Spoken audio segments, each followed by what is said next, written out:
Hey guys, I'm Anna, and today I'm going to show you how to fix ADT App Error Code 500. So first of all, you need to make sure you're connected to a strong internet connection. Open up Safari browser on your mobile device and then search for Speed Test right over here. Here on this page, you need to tap on Run Speed Test. The minimum speed required for ADT app is usually 2 to 3 Mbps.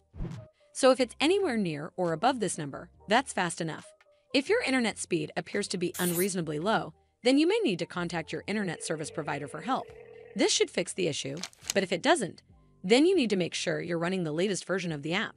Open up App Store on your device, and then tap on this search icon in the bottom right corner. Then search for the ADT app, and if you see this update button right next to the app name, simply tap on it to make sure you're running the latest version of the app.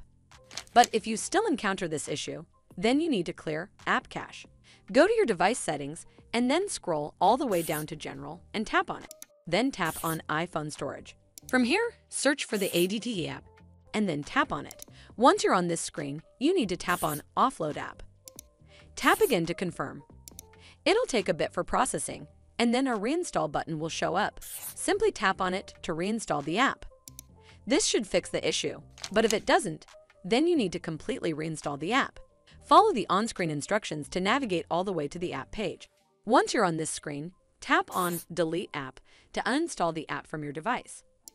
Once uninstalled, you need to open up App Store and then search for the ADT app right over here in the search bar, and then click on this Get button to install it back on your device.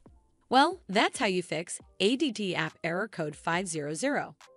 I hope you found this video helpful. And if you did, make sure you give it a thumbs up to see more videos like this, and don't forget to hit that subscribe button. We'll see you in the next one.